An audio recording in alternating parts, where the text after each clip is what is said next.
노년을 생각하면 어떤 이미지가 떠오르시나요? 혹시 외로운 노인, 자식들의 연락을 기다리는 모습, 텅 빈 집에서 홀로 식사하는 쓸쓸한 뒷모습이 떠오르지는 않으신가요? 우리 사회는 노년의 고독을 불행으로 규정합니다. 혼자 사는 것을 피해야 할 비극으로 여기죠. 그래서 노년에는 자식들과 함께 살아야 하고 많은 친구들과 어울려야 하며 끊임없이 누군가와 연결되어 있어야 행복하다고 말합니다. 하지만 정말 그럴까요? 자식들과 함께 살면서도 마음은 더 외로운 노인들, 많은 사람들 속에서도 공허함을 느끼는 분들을 우리는 주변에서 너무나 많이 봅니다. 함께 있어도 행복하지 않고 관계 속에서 오히려 상처받고 지쳐가는 모습들 말입니다. 오늘 이 영상에서 여러분께 전하고 싶은 메시지는 충격적일 수 있습니다. 바로 혼자 살다 죽는 것이 진정한 행복이라는 것입니다. 이것은 결코 냉소적이거나 비관적인 이야기가 아닙니다. 오히려 2500년 전 부처님께서 깨달으신 인간이 도달할 수 있는 가장 높은 경지의 지혜입니다. 부처님은 말씀하셨습니다. 고독은 최고의 스승이라고요. 혼자 있을 때 비로소 우리는 자기 자신을 넉넉히 활용할 수 있고 진정한 평화를 얻을 수 있다고 가르치셨습니다. 이것은 단순히 물리적으로 혼자 있다는 의미가 아닙니다. 과거와 미래에 얽매이지 않고 현재에도 집착하지 않으며 모든 욕망을 떠나 번뇌를 끊는 삶을 의미합니다. 생각해 보십시오. 우리는 태어날 때도 혼자였고 죽을 때도 혼자입니다. 괴로움을 받을 때도 윤회의 길을 갈 때도 결국 혼자입니다. 이것은 슬픈 진실이 아니라 자연의 법칙입니다. 이 진실을 받아들이고 독립적인 자기 삶을 살아갈 때 우리는 비로소 참된 평화를 얻게 됩니다. 오늘 이 영상을 통해 여러분과 함께 10가지 주제를 나눠보겠습니다. 고독의 진정한 의미부터 시작해서 인간관계와 소유물에 대한 집착을 버리는 법, 노년에 반드시 내려놓아야 할 탐욕과 분노와 어리석음, 그리고 명상을 통해 평화를 찾는 방법까지 말입니다. 이 여정의 끝에서 여러분은 깨닫게 될 것입니다. 혼자 사는 것이 외로운 게 아니라 오히려 가장 자유롭고 평화로운 삶이라는 것을요. 죽음마저도 두렵지 않은 진정으로 홀로 설 수 있는 지혜를 함께 배워가시길 바랍니다. 지금부터 시작하겠습니다. 고독이라는 단어를 들으면 어떤 느낌이 드시나요? 대부분의 사람들은 고독을 두려워합니다. 고독하다는 것은 버림받았다는 의미로 실패한 인생의 상징처럼 여겨지기도 합니다. 하지만 부처님은 전혀 다른 이야기를 하십니다.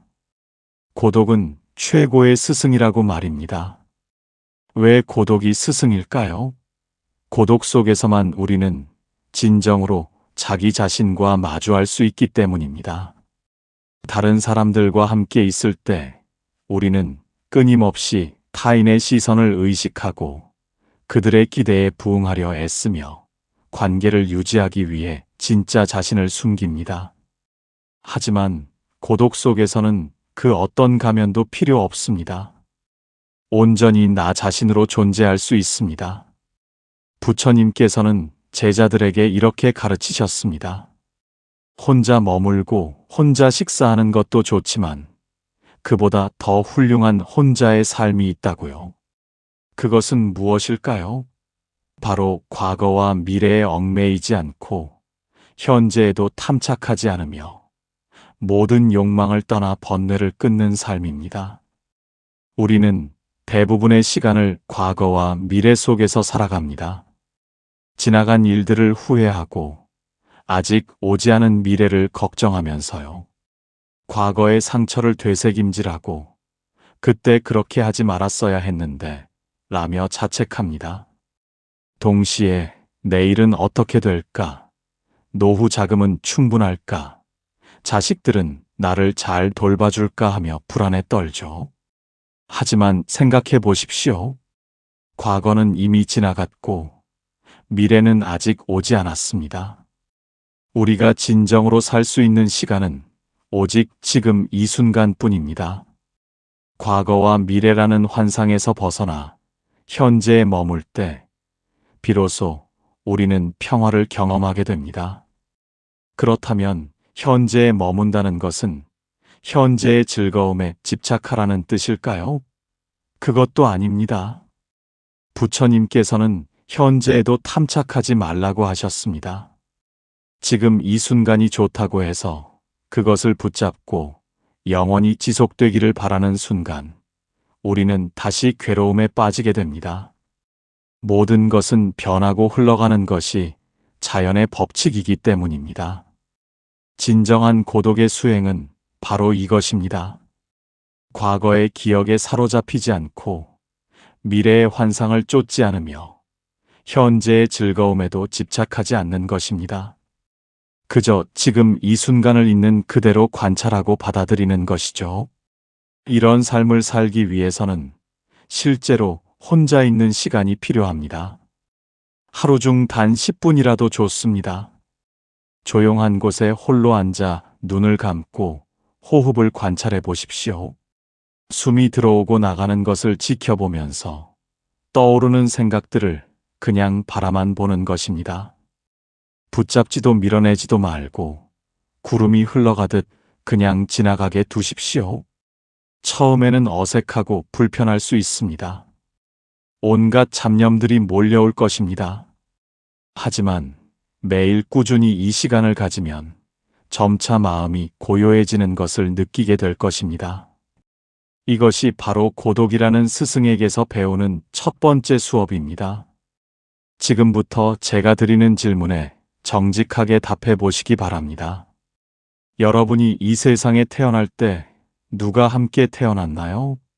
어머니의 뱃속에서 나올 때 누군가 손을 잡아주었나요? 아닙니다. 여러분은 혼자 태어났습니다. 그렇다면 죽을 때는 어떨까요? 사랑하는 가족이 임종을 지켜줄 수는 있습니다. 하지만 죽음의 문턱을 넘어갈 때 그 누구도 함께 갈 수 없습니다. 죽음 역시 철저히 혼자 맞이해야 하는 순간입니다. 부처님께서는 이렇게 가르치셨습니다. 태어날 때도 혼자, 죽을 때도 혼자, 괴로움을 받을 때도 혼자, 윤회의 길을 갈 때도 혼자라고요. 이것은 비관적인 이야기가 아닙니다. 오히려 우리가 반드시 직면해야 할 진실입니다. 생각해 보십시오. 여러분이 병들어 아플 때 가족이 위로해 줄 수는 있지만 그 고통을 대신 느껴줄 수는 없습니다. 여러분이 슬픔에 잠겨 있을 때 친구가 곁에 있어 줄 수는 있지만 그 슬픔을 대신 느낄 수는 없습니다. 결국 모든 감정과 경험은 나 혼자만의 것입니다. 많은 사람들이 이 진실을 받아들이지 못해 평생을 괴로워합니다. 누군가가 나의 외로움을 채워주기를, 나의 공허함을 메워주기를, 나를 완전하게 만들어주기를 기대합니다. 그래서 자식에게 집착하고, 배우자에게 의지하고, 친구들과의 관계에 매달립니다. 하지만 이런 기대는 결국 실망으로 끝날 수밖에 없습니다. 왜냐하면 아무도 여러분의 빈자리를 채워줄 수 없기 때문입니다. 여러분이 느끼는 공허함은 외부에서 오는 것이 아니라 내면에서 오는 것이고, 그것을 채울 수 있는 사람은 오직 여러분 자신뿐입니다. 그렇다면 우리는 어떻게 해야 할까요? 부처님은 말씀하십니다. 혼자임을 받아들이고 독립적인 자기 삶을 살아가라고요. 이것이 바로 참된 평화를 얻는 길입니다. 혼자임을 받아들인다는 것은 체념이나 포기가 아닙니다. 오히려 진정한 자유의 시작입니다. 누군가에게 의존하지 않아도 되고, 누군가의 인정을 받지 않아도 되며 누군가와 함께 있지 않아도 괜찮다는 것을 알게 되는 것입니다. 독립적인 삶이란 무엇일까요? 그것은 남에게 예속되지 않는 삶입니다. 타인의 기대에 휘둘리지 않고 세상의 평가에 흔들리지 않으며 어떤 외부적인 조건에도 얽매이지 않는 삶입니다. 부처님께서는 이렇게 말씀하셨습니다. 남에게 예속되는 것은 고통이지만 어디에도 휘둘리지 않고 독자적으로 자신의 길을 걷는 것이 가장 큰 즐거움이라고요.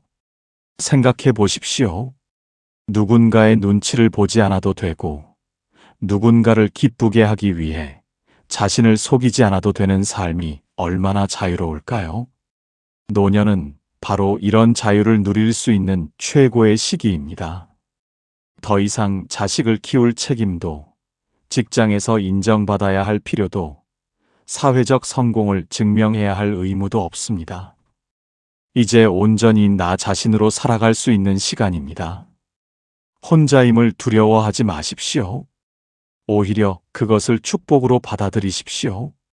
혼자일 때 비로소 우리는 진정한 나를 발견하고 내면의 평화를 경험하며 누구에게도 빼앗길 수 없는 자유를 누릴 수 있습니다. 여러분은 혹시 이런 경험 없으신가요? 오랫동안 가깝게 지내던 친구가 어느 날 갑자기 연락을 끊었을 때 무언가 잘못한 게 있나 싶어 불안해하고 자책하는 경험 말입니다. 혹은 자식들이 명절에 찾아오지 않았을 때 서운함과 외로움에 며칠을 힘들어하는 경험 말이죠. 노년에 접어들면 인간관계는 더욱 복잡해집니다. 평생 알고 지내던 친구들은 하나둘 세상을 떠나고 자식들은 각자의 삶에 바빠 연락이 뜸해지며 새로운 관계를 맺기도 어려워집니다. 그래서 많은 노인들이 남아있는 관계에 더욱 집착하게 되고 그 집착이 오히려 관계를 망치는 악순환에 빠지게 됩니다. 부처님께서는 이런 우리에게 명쾌한 가르침을 주십니다. 오는 사람 막지 않고 가는 사람 붙잡지 않으라고요. 이 얼마나 단순하면서도 실천하기 어려운 가르침입니까? 오는 사람을 막지 않는다는 것은 누군가가 나에게 다가올 때 열린 마음으로 받아들이되 그 사람이 영원히 내 곁에 머물러 주기를 기대하지 않는다는 의미입니다. 가는 사람을 붙잡지 않는다는 것은 누군가가 나를 떠날 때 원망하지 않고 매달리지 않으며 그저 자연스럽게 보내준다는 뜻입니다. 부처님은 이렇게 말씀하셨습니다. 노년의 친구 관계나 모든 인연을 억지로 이어나가려 애쓰지 말라고요. 다만 인연 따라 물 흐르듯 내버려 두고 집착 없는 마음으로 모든 일을 행하라고 하셨습니다. 물이 흐르는 것을 생각해 보십시오. 물은 높은 곳에서 낮은 곳으로 자연스럽게 흘러갑니다. 바위를 만나면 돌아가고 막힌 곳이 있으면 다른 길을 찾습니다. 억지로 한 방향으로 가려고 애쓰지 않습니다. 인간관계도 이와 같아야 합니다. 어떤 친구가 멀어진다면 그것은 그 사람과의 인연이 다한 것입니다. 억지로 연락하고 만나자고 조르고 관계를 유지하려 애쓰는 것은 물의 흐름을 거스르는 것과 같습니다. 오히려 그 사람을 편안하게 보내주고 새로운 인연이 찾아올 때를 기다리는 것이 지혜로운 태도입니다. 자식과의 관계도 마찬가지입니다. 자식들이 자주 연락하지 않는다고 서운해하고 방문하지 않는다고 섭섭해하는 것은 집착입니다. 자식들에게도 각자의 인생이 있고 그들이 살아가야 할 길이 있습니다. 부모는 그저 필요할 때 의지할 수 있는 든든한 버팀목으로 존재하면 됩니다. 집착 없는 관계란 무엇일까요? 그것은 상대방에게 아무것도 기대하지 않는 관계입니다. 내가 베푼 것에 대한 보답을 바라지 않고 내가 사랑한 것에 대한 답례를 요구하지 않으며 내가 관심을 준 것에 대한 반응을 기다리지 않는 것입니다. 이렇게 말하면 어떤 분들은 이렇게 반문하실 겁니다. 그렇다면 인간관계가 무슨 의미가 있느냐고요? 아무것도 기대하지 않는다면 관계를 맺을 이유가 없지 않느냐고요? 하지만 그 반대입니다. 집착이 없을 때 비로소 진정한 관계가 시작됩니다. 상대방을 있는 그대로 받아들이고 그 사람의 자유를 존중하며 내 필요와 욕구를 강요하지 않을 때 관계는 가장 아름답고 평화로워집니다. 노년에는 특히 이런 태도가 중요합니다. 이제 우리에게 남은 시간은 관계의 질로 승부해야 하는 시기입니다. 많은 사람들과 억지로 연결되어 있는 것보다 진정으로 마음이 통하는 몇 사람과 집착 없는 관계를 유지하는 것이 훨씬 가치 있습니다.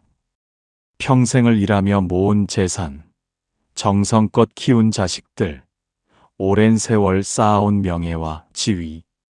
우리는 인생의 대부분을 무언가를 소유하기 위해 달려왔습니다. 더 많이 가지면 더 행복할 거라 믿으면서 말입니다. 하지만 정말 그럴까요? 부처님께서는 우리에게 날카로운 진실을 말씀하십니다. 모든 소유에서 오는 기쁨은 영원하지 않으며 소유한 것이 소멸될 때 반드시 괴로움이 따라온다고요. 생각해 보십시오. 여러분이 가진 것들 중에 영원한 것이 있습니까? 돈은 언젠가 다 쓰게 되거나 가치를 잃습니다. 건강은 나이가 들면서 서서히 잃어갑니다. 명예와 지위는 은퇴하는 순간 사라집니다. 심지어 우리가 가장 사랑하는 자식들조차 결국 떠나갑니다. 독립해서 자신의 가정을 꾸리고 자신의 인생을 살아가야 하니까요. 많은 노인들이 자식에게 집착합니다. 평생 키우고 가르치고 뒷바라지 했으니 이제는 자식들이 나를 돌봐줘야 한다고 생각합니다. 자식이 자주 찾아오지 않으면 배신감을 느끼고 다른 일에 바쁘면 섭섭해합니다. 이것이 바로 소유의 함정입니다. 자식은 내 소유물이 아닙니다. 내가 낳았지만 그들은 독립된 인격체이고 자신만의 인생을 살아갈 권리가 있습니다. 그들을 내 것이라고 생각하는 순간 우리는 괴로움에 빠지게 됩니다. 재산도 마찬가지입니다. 어떤 노인들은 평생 모은 돈을 자식들에게 물려줘야 한다는 강박에 시달립니다. 자신은 쓰지도 못하고 아껴가며 살다가 죽을 때 자식들에게 남겨주는 것이 부모의 도리라고 믿습니다. 하지만 그 돈이 정작 자식들 사이에 다툼의 씨앗이 되고 관계를 파괴하는 경우를 우리는 얼마나 많이 봅니까? 부처님께서는 이렇게 가르치셨습니다. 사랑하는 것에 집착이 있고 집착이 있는 곳에 괴로움이 생겨난다고요. 그래서 무소의 뿔처럼 혼자서 가라고 하셨습니다. 무소의 뿔처럼 혼자서 간다는 것은 무슨 의미일까요? 콧불 쏘는 뿔이 하나입니다. 다른 동물들처럼 두 개의 뿔로 균형을 잡지 않고 오직 하나의 뿔로 당당하게 서 있습니다. 이처럼 우리도 누구에게도 기대지 않고 무엇에도 의지하지 않으며 홀로 우뚝 서야 한다는 뜻입니다. 사랑하는 사람도 미워하는 사람도 갖지 말라는 가르침은 냉정하게 들릴 수 있습니다. 하지만 이것은 사랑하지 말라는 뜻이 아닙니다. 사랑하되 집착하지 말라는 것입니다. 미워하는 마음도 결국 그 대상에 대한 집착이기에 그것마저 놓아버리라는 것입니다. 명예와 지위에 대한 집착도 마찬가지입니다. 젊었을 때 사회에서 인정받고 높은 자리에 있었던 분들이 은퇴 후 가장 힘들어합니다. 더 이상 사람들이 나를 알아봐 주지 않고 내 말에 귀 기울이지 않는 것에 상실감을 느낍니다. 하지만 명예와 지위는 원래 내 것이 아니었습니다. 그것은 특정한 시기에 특정한 역할을 맡았을 때 주어진 것일 뿐입니다. 그 역할이 끝났다면 당연히 돌려줘야 합니다. 옷을 벗듯이 자연스럽게 내려놓아야 합니다. 부처님께서는 말씀하십니다. 내 것이라고 집착하는 마음이 모든 괴로움의 근본이라고요. 자식도, 돈도, 명예도, 심지어 이 몸뚱이조차 원래 내 것이 아닙니다. 잠시 빌려 쓰는 것일 뿐입니다. 이 진실을 받아들일 때 우리는 비로소 자유로워집니다. 잃을까봐 두려워하지 않아도 되고, 빼앗길까봐 불안해하지 않아도 되며, 영원히 가지려고 애쓰지 않아도 됩니다. 혹시 이런 고민 해보신 적 있으신가요? 동창회에 나갔는데 다른 친구들은 다 잘 사는 것 같아 위축되고, 자식이 명문대에 가지 못해 다른 부모들 앞에서 부끄럽고, 이웃이 새 차를 샀다는 소식에 괜히 내 차가 초라해 보이는 그런 감정 말입니다. 우리는 평생을 남의 시선 속에서 살아왔습니다. 좋은 대학에 가야 한다고, 좋은 직장을 다녀야 한다고, 좋은 동네에 살아야 한다고 끊임없이 들어왔습니다. 왜일까요? 남들이 그렇게 보기 때문입니다. 남들이 인정해주기 때문입니다. 남들이 부러워하기 때문입니다. 하지만 노년에 접어든 지금 여러분께 묻겠습니다. 그 남들의 의견이 여러분을 행복하게 만들어 주었습니까? 남들에게 인정받기 위해 달려온 그 긴 세월이 진정한 만족을 가져다 주었습니까? 부처님께서는 명확하게 말씀하십니다. 우리의 행복은 건강과 마음의 평화에 달려있지 타인의 의견에 달려있지 않다고요. 명예와 지위에 대한 집착, 남들의 평가에 휘둘리는 것이야말로 불행을 초래한다고 가르치셨습니다. 생각해 보십시오. 여러분이 아프고 괴로울 때 남들의 칭찬이 무슨 소용입니까? 마음이 불안하고 초조할 때 높은 사회적 지위가 무슨 위안이 됩니까? 진정한 행복은 몸이 건강하고 마음이 평화로울 때 찾아옵니다. 이것은 남들이 줄 수 있는 것이 아닙니다. 그런데도 많은 사람들이 여전히 타인의 의견에 매달립니다. 자식이 성공해야 내가 떳떳하고, 손주가 좋은 학교에 가야 내가 자랑스럽고, 이웃보다 더 나은 삶을 살아야 내가 가치 있다고 느낍니다. 이것은 자신의 삶을 사는 것이 아니라 남들의 눈으로 자신을 평가하는 것입니다. 부처님은 이런 삶을 노예의 삶이라고 하셨습니다. 남의 의견에 신경 쓰는 노예가 되지 말고 자신의 의견 속에서 살라고 가르치셨습니다. 이 얼마나 통쾌한 가르침입니까? 자신의 의견 속에서 산다는 것은 무엇일까요? 그것은 내가 옳다고 생각하는 대로 살고, 내가 가치 있다고 여기는 것을 추구하며 내 마음이 평화로운 방식을 선택하는 것입니다. 남들이 뭐라고 하든, 세상이 어떻게 평가하든 상관없이 말입니다. 노년은 바로 이런 자유를 누릴 수 있는 최고의 시기입니다. 더 이상 승진을 위해 상사의 눈치를 볼 필요도 없고, 자식 결혼을 위해 체면을 차릴 필요도 없으며, 사회적 성공을 증명하기 위해 애쓸 필요도 없습니다. 그런데 많은 노인들이 이 자유를 누리지 못합니다. 여전히 자식들에게 좋은 부모로 보이려 애쓰고, 친구들에게 잘 사는 것처럼 보이려 허세를 부리며, 이웃들에게 불쌍하게 보이지 않으려 무리를 합니다. 하지만 정작 중요한 것은 무엇입니까? 오늘 내 몸이 편안한지, 오늘 내 마음이 평화로운지, 오늘 내가 만족스러운지입니다. 남들이 나를 어떻게 생각하는지는 전혀 중요하지 않습니다. 사실 남들은 여러분이 생각하는 것만큼 여러분에게 관심이 없습니다. 사람들은 각자 자기 인생을 사느라 바쁩니다. 여러분을 평가할 시간도 여유도 없습니다. 설령 누군가 여러분에 대해 이러쿵저러쿵 말한다 해도 그것이 여러분의 삶에 실질적으로 무슨 영향을 줍니까? 아무 영향도 없습니다. 부처님의 가르침대로 타인의 의견에서 자유로워지십시오. 남들이 뭐라 하든 내 길을 가십시오. 건강을 챙기고 마음의 평화를 지키며 하루하루를 감사하게 살아가십시오. 그것이 진정한 성공이고 진정한 행복입니다. 지금까지 우리는 고독을 받아들이고 인간관계에 집착을 내려놓으며 소유와 타인의 의견에서 벗어나는 법을 배웠습니다. 그렇다면 이 모든 괴로움의 뿌리는 무엇일까요? 부처님께서는 명확하게 답하십니다. 바로 내 것이라고 집착하는 마음. 이것이 모든 괴로움의 근본이라고요.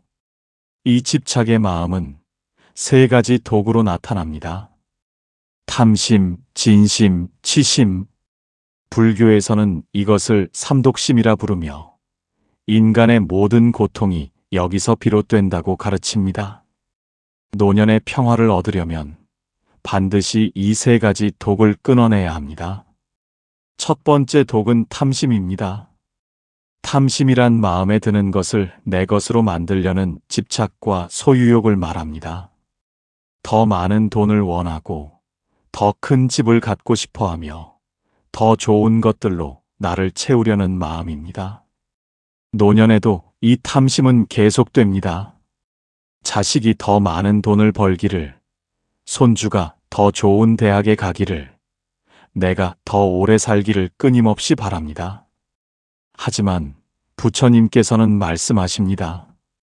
이 탐욕을 버리지 않으면 죽는 순간까지 괴로움에서 벗어날 수 없다고요.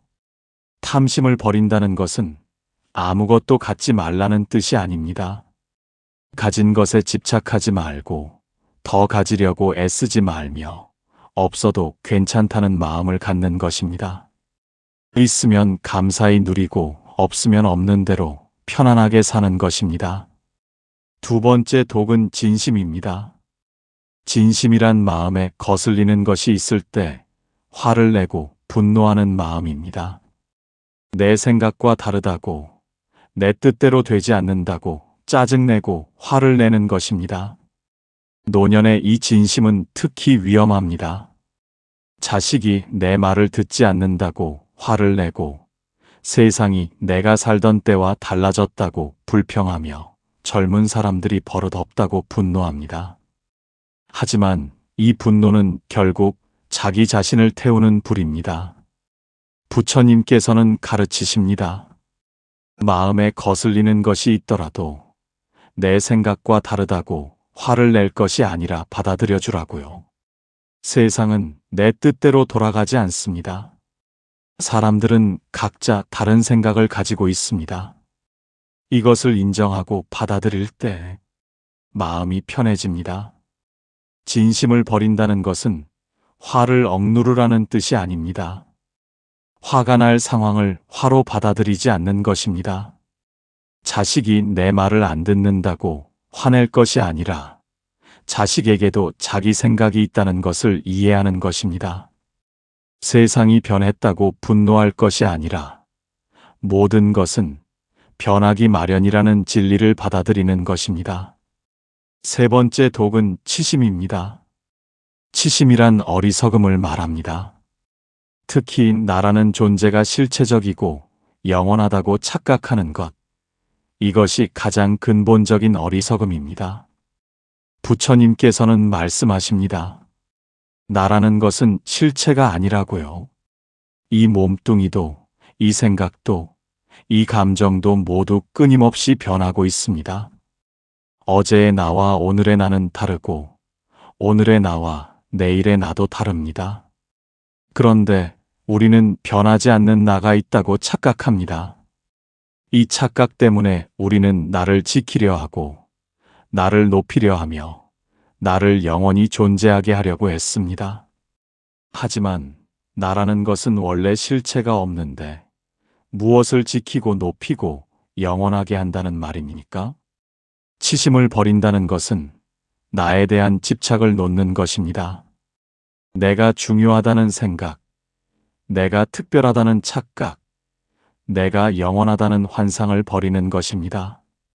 나는 우주의 한 점에 불과하고 잠시 나타났다 사라지는 현상일 뿐이라는 것을 아는 것입니다. 부처님께서는 말씀하십니다.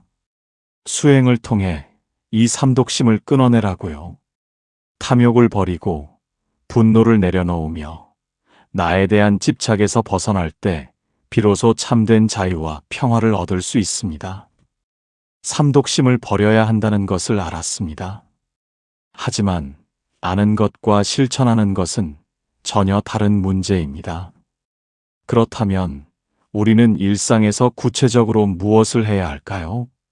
부처님께서는 명확한 원칙을 제시하십니다. 옳은 것은 반드시 실천하고 옳지 못한 것은 반드시 그만두라고요. 이 얼마나 단순 명쾌한 가르침입니까? 하지만 실제로는 많은 사람들이 이것을 지키지 못합니다. 옳다는 것을 알면서도 귀찮아서, 어려워서, 손해볼 것 같아서 실천하지 않습니다. 옳지 못하다는 것을 알면서도 습관이 되어서, 재미있어서, 당장 이득이 있어서 계속합니다. 그렇다면 노년에 반드시 실천해야 할 옳은 일은 무엇일까요? 부처님께서는 지혜와 복덕을 증장하는 비움과 나눔, 즉 보시라고 말씀하십니다. 이것은 항상 옳은 일이며 반드시 실천해야 할 원칙입니다. 비움이란 무엇입니까? 그것은 필요 없는 것들을 내려놓는 것입니다. 평생 모아온 물건들 중에 지금 정말 필요한 것이 얼마나 됩니까? 옷장을 열어보십시오. 몇 년째 입지 않는 옷들이 가득할 것입니다. 창고를 들여다보십시오. 언젠가 쓸 거라며 쌓아둔 물건들이 먼지만 쌓이고 있을 것입니다. 이런 것들을 붙잡고 있으면 마음도 무거워집니다. 물건이 많으면 관리해야 할 것도 많아지고 잃어버릴까 걱정도 많아지며 정리하느라 시간과 에너지도 많이 듭니다. 비우십시오. 필요한 사람에게 주고 버릴 것은 과감히 버리십시오. 물건만 비우는 것이 아닙니다. 마음속의 짐도 비워야 합니다. 오래된 원망, 묵은 후회, 쓸데없는 걱정들을 내려놓으십시오. 과거엔 누가 나에게 잘못했다는 기억, 그때 그렇게 하지 말았어야 했다는 자책, 앞으로 무슨 일이 생길까 하는 불안, 이 모든 것들을 비워내십시오. 나눔이란 무엇입니까? 그것은 내가 가진 것을 다른 사람과 함께하는 것입니다. 돈이 많다면 돈을 나누고, 시간이 있다면 시간을 나누며, 지혜가 있다면 지혜를 나누는 것입니다. 어떤 분들은 이렇게 말씀하십니다. 나도 부족한데 무엇을 나누겠느냐고요. 하지만 부처님께서는 말씀하십니다. 나눔에는 재물의 많고 적음이 중요한 것이 아니라 나누려는 마음이 중요하다고요. 가난한 사람도 나눌 수 있습니다. 웃는 얼굴로 이웃을 맞이하는 것, 따뜻한 말 한마디를 건네는 것, 누군가의 이야기를 경청해주는 것, 이 모든 것이 나눔입니다. 돈이 없어도 얼마든지 줄 수 있는 것들입니다. 특히 노년에는 경험과 지혜를 나눌 수 있습니다. 여러분이 살아온 긴 세월 속에는 젊은이들에게 도움이 될 수많은 교훈들이 담겨 있습니다. 실패의 경험, 성공의 비결, 인생의 지혜를 나누십시오. 이것이야말로 가장 값진 나눔입니다. 나눔을 실천하면 놀라운 일이 일어납니다. 주면 줄수록 마음이 풍요로워집니다. 가진 것이 줄어드는데도 오히려 더 행복해집니다. 나눔을 통해 우리는 집착에서 벗어나기 때문입니다. 줄 수 있다는 것은 그것에 매여 있지 않다는 증거입니다. 부처님께서는 이렇게 말씀하셨습니다. 보시는 지혜와 복덕을 동시에 증장한다고요. 나누는 행위 자체가 수행이고 그 수행을 통해 우리는 더 지혜로워지고 더 많은 복을 쌓게 됩니다. 그렇다면 옳지 못한 것, 반드시 그만두어야 할 것은 무엇입니까? 탐욕스러운 생각, 화내는 말, 남을 해치는 행동입니다. 더 가지려는 욕심, 마음에 안 든다고 내뱉는 독설, 누군가를 질투하고 시기하는 마음, 이런 것들은 즉시 그만두어야 합니다. 노년은 이 모든 것을 실천하기에 가장 좋은 시기입니다. 더 이상 경쟁할 필요도 없고 누구에게 인정받을 필요도 없으며 무언가를 성취해야 할 압박도 없습니다. 오직 옳은 것을 실천하고 옳지 못한 것을 그만두는 데 집중할 수 있습니다.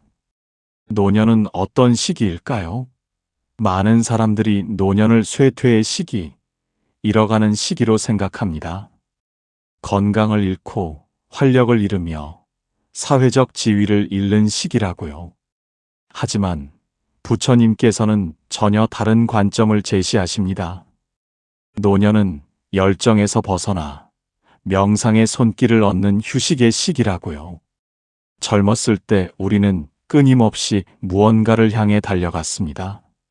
성공을 향한 열정, 부를 향한 욕망, 명예를 향한 야망으로 쉴 틈 없이 살았습니다. 하지만 그 열정이 우리를 행복하게 만들었습니까? 오히려 불안하고 초조하며 지치게 만들지 않았습니까? 노년은 그 열정을 내려놓을 수 있는 시기입니다. 더 이상 무언가를 이루어야 한다는 압박이 없습니다. 누군가와 경쟁할 필요도 없고 무언가를 증명해야 할 이유도 없습니다. 이제는 그저 존재하는 것만으로도 충분한 시기입니다. 부처님께서는 말씀하십니다. 이 시기의 평정심이야말로 행복의 필수 조건이자 본질적인 요소라고요. 평정심이란 무엇입니까? 그것은 좋은 일이 생겨도 들뜨지 않고 나쁜 일이 생겨도 낙담하지 않으며 그 어떤 상황에서도 마음의 중심을 잃지 않는 것입니다. 이 평정심을 얻는 가장 좋은 방법이 바로 명상입니다. 부처님께서는 이렇게 가르치십니다. 하루 한 번 두 눈을 감고 홀로 앉아 명상하면 물결치는 마음 위에 번뇌바람이 그치고 잔잔한 호수처럼 고요한 평화를 누릴 수 있다고요. 명상이라고 하면 어렵게 생각하는 분들이 많습니다. 특별한 자세를 취해야 하고 복잡한 기법을 배워야 한다고 생각합니다. 하지만 명상은 지극히 단순합니다. 그저 조용한 곳에 편안하게 앉아 눈을 감고 호흡을 관찰하는 것입니다.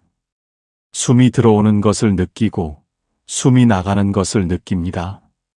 생각이 떠오르면 그것을 따라가지 말고 그냥 지켜봅니다.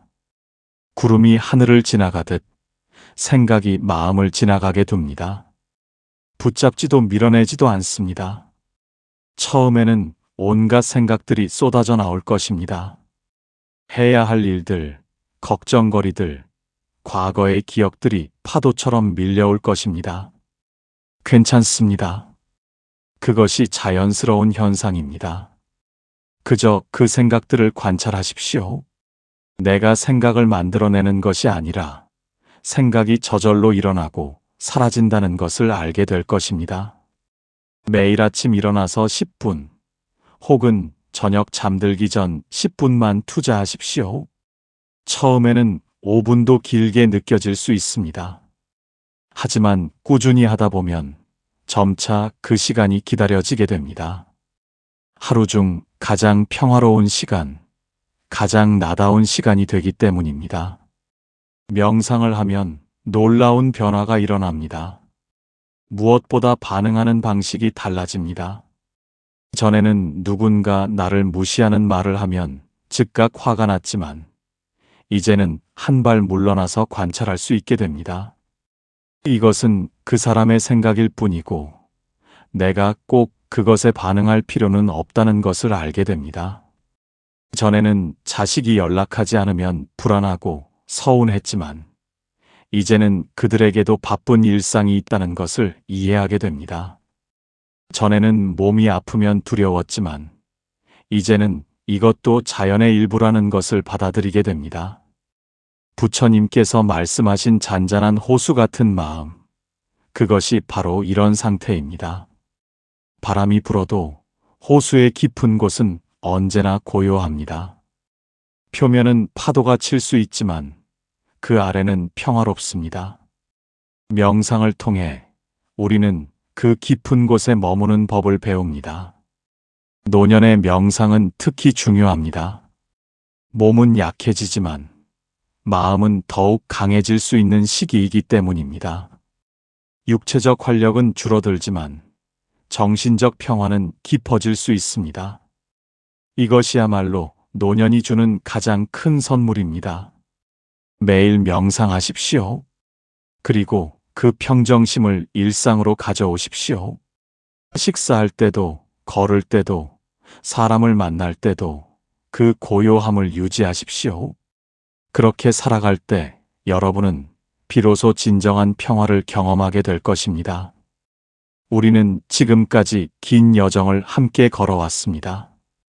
고독을 받아들이고 인간관계에 집착을 내려놓으며 소유와 타인의 의견에서 벗어나는 법을 배웠습니다. 삼독심을 버리고 비움과 나눔을 실천하며 명상을 통해 평정심을 얻는 방법도 알았습니다. 이제 마지막 주제, 바로 죽음에 대해 이야기할 차례입니다. 죽음. 이 단어만 들어도 많은 사람들이 두려워합니다. 특히 노년에 접어들면 죽음은 더 이상 먼 미래의 일이 아니라 언제든 찾아올 수 있는 현실이 됩니다. 그래서 어떤 분들은 죽음을 생각하지 않으려 애쓰고 어떤 분들은 죽음에 대한 공포로 밤잠을 설치기도 합니다. 하지만 부처님께서는 말씀하십니다. 죽음 이후의 세계를 두려워할 필요가 없다고요. 죽음으로 전환하는 순간을 두려워할 필요도 없다고 하십니다.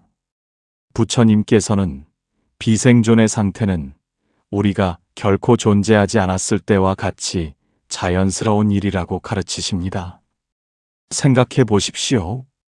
여러분이 태어나기 전 수십억 년의 시간이 흘렀습니다. 그 시간 동안 여러분은 존재하지 않았습니다. 그것이 괴로웠습니까? 불편했습니까? 아니었습니다. 왜냐하면 존재하지 않았기 때문입니다. 죽음 이후도 마찬가지입니다.